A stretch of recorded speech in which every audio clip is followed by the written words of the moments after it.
Hi everyone and welcome to Homerino Collectibles, where today we're going to be taking a look at something pretty new and very awesome indeed. This is the DC Collectibles Icons Green Arrow.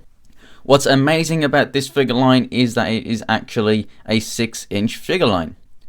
However, these are slightly smaller than Legends. They're more kind of, your SH Figure Arts kind of 6-inch scale. But we'll be taking a look at that a little later. So the packaging is very kind of, standard looking for DC Collectibles stuff these days. Very nice looking packaging indeed. As you can see, the style of this figure is from the Longbow Hunters. Basically, each of these Icons figures, they're not all from exactly the same era.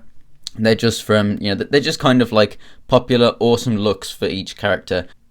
Some may come along and be, more modern takes on the characters, but the majority of them are going to be slightly older ones, which is really cool. Cannot wait for that Batman. So let's go ahead and get this thing opened up and take a closer look at Green Arrow. And here is Green Arrow out of the packaging, and this figure is definitely amazing. Yes, there's a couple of things that I would like to change about it. It's mainly just in the articulation department. But other than that, this is absolutely fantastic and everything that I would want from a DC figure in this scale. Before we take a look at the figure, basically it comes with an instruction sheet that's basically going to be the same for each in the wave. So it's just, we got Batman here showing you that you can interchange the hands right there, which is very easy, I may add, but it is very secure in place. There's like 3 notches, it's like, so you get secure clicks knowing that it's in. And then also on the back we have an accessory that comes with another figure in the wave. So that's something that you'll get with all of these. Other accessories that he comes with. He has a pair of fists, which will actually be on him in the packaging. So there you can see the notches. Much like a lot of other interchangeable hands on figures. Very easy to take in and out. However, they are very secure in place. So I like those a lot. And then we also get a few arrows. So we get 2 singular arrows right here. Painted very well with the silver on the front and also the green on the feathers at the back. They actually have a notch, which is very nice. And then we also have 2 pairs of these double arrows right here. However, the notches I feel on these are kind of the wrong way around, because obviously they're notched that way around. They're notched to go on the string like that, but I feel that he would fire them like that against the bow. But that's the only problem I have with these, really. As you can see, the feathers on the inside right there are not painted, but that's not really a problem at all. They still look great, and you can indeed fit everything inside his sheath on his back. So if I go ahead and open this up, here is the quiver right here, and basically everything, if you slot them in there, can indeed fit. You can see that you've got a little bit of extra room there for the other one that he is holding. As you can see, we have a little ledge on the bow there for the arrow to actually sit in, and it simply just pegs in between the fingers right there. I'll go ahead and put that one in the quiver as well, and then the string simply just sits around those fingers. So extremely nice way that it all is incorporated. As you can see, the bow sits in his hand very well. And if I go ahead and take that out, this, if you feel it, it feels very kind of rubbery. So it's not an actual string, and it stretches extremely well. So that's as far as, someone of this size of the figure would pull this thing back. But it can be pulled back much further. I don't want to break it. I don't know how it will last over time. Will it last better than an actual string or worse? I have no idea. But I can definitely tell you that it feels good, it looks good, and it works absolutely fantastically. Now, in the promo pics for this figure, it did actually show another bow, a more modern bow, something that looked like a compound bow. And then recently, I actually looked at the more recent Arrow figure, as in the TV show Arrow figure that's coming out. And it's actually that bow, so just like repainted, and then came with a couple of newer arrows as well. So he doesn't actually come with that stuff. However, it would look good with him, and maybe the reason that they showed it with him is like saying, hey, if you want him to look a little bit more modern, maybe just get out other Arrow figure and, kind of switch out the accessories. And that is definitely something that you could do. I've no idea how well this guy would hold that bow, but I'm pretty sure that, it's not going to be too bad. So I definitely think that, if you like the sound of that, it's definitely an option for you. As for the detail of this thing, absolutely awesome. Something I'm going to love about this line is that it looks like so far everything is mostly unique sculpts, and it looks like that's how it's going to be going forward. So it's not going to be like DC Universe Classics where 90% of it were, 2 or 3 different body molds just reused over and over. And there's no collect and connect pieces from this, but I have no problem with that, because there is also another line coming out now which does kind of use some of the older molds from DC Universe Classics. It is kind of carrying on in that way. So you have these 2 lines going on at the same time, and that's absolutely fantastic. The articulation of these figures is really what's going to be trying to rival Marvel Legends in this scale as well. And I have to say there's a couple of things that I would definitely change.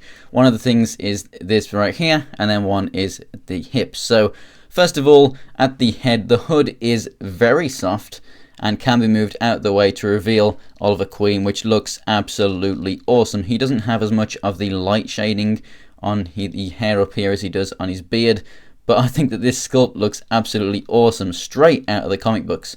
It's connected by glue or whatever right here at the front and right here at the back. So as you can see, as I pull it up, you can see a little bit of gap right there. You push it down and the gap does disappear, so I really do like that.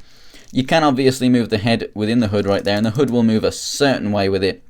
But even if you turn the head all the way, he can still look, past the hood, which is perfectly fine. He can look up a little bit and down a little bit. I do feel like if the hood wasn't there, I'd probably be able to get the head moving a little bit more than that. The shoulders come all the way out to the side and all the way around. Rotation right there at the upper part of the arm. Double jointed elbows, which move enough. The wrists rotate and also move in and out, so that's perfectly fine. And then at this diaphragm joint, it definitely does suck. Basically, it's on a ball joint right there.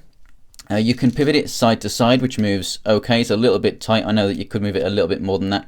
And it does crunch forward a little bit and back a little bit. So that is good, considering we have a separate ab crunch down here, which does go forward and back a really good amount.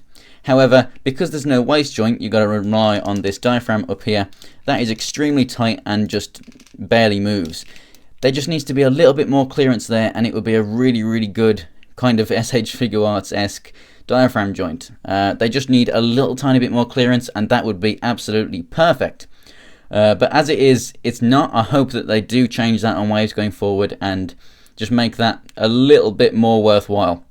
But there's nothing super bad about it. It's just that, it's there, and I know that that's what they wanted to use it for, but it just hasn't quite worked out for them. But yeah, just a slight little change to that, and that would be working perfectly. So I can't really criticize them too much for that. These hips are amazing in the way that they come out. They come out that far, hindered by the skirt a little bit, but they would be able to go even further, so that's awesome. Forward and back is just fine, but there's no rotation. There are ball joints in there, but there's only that much little pivot, and when you put it down flat, because they're against this centerpiece here, they can't even budge at all. So you can utilize some of that articulation, but if you want the leg slightly in or out or whatever, it's not going to be as good as something like Marvel Legends or something that does have a rotation there.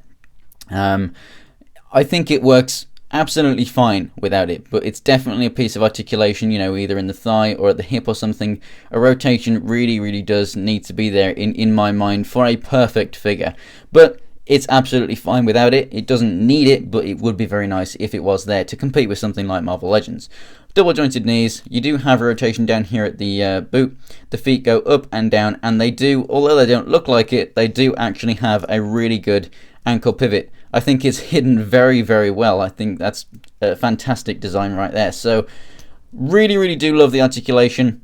The accessories are absolutely fantastic. The price point is good. It's slightly cheaper than other 7-inch figures that they make, so that's worthwhile. It's basically the same price as the animated star figures that they're doing right now.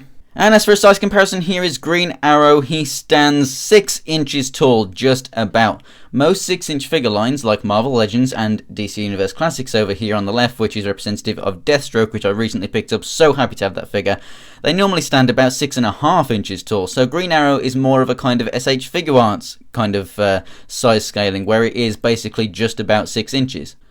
So some character-specific figures will obviously work well with those lines. Some may be a tiny little bit smaller than this guy, or a tiny bit bigger. So some will work very, very well, especially once they're posed around and everything, with your DC Universe Classics figures. But as you can see on the right there, we have the Greg Capullo 7-inch DC Collectibles Batgirl, and they're not really going to fit into scale with a lot of those figures at all, unless you have like a Robin or something. So hopefully that helps you decide whether or not this line is going to be worthwhile for you in terms of scale with what else you have in your collection. But I definitely think if you're a Universe Classics collector or something, some of these figures are definitely going to look great with them, but some maybe not.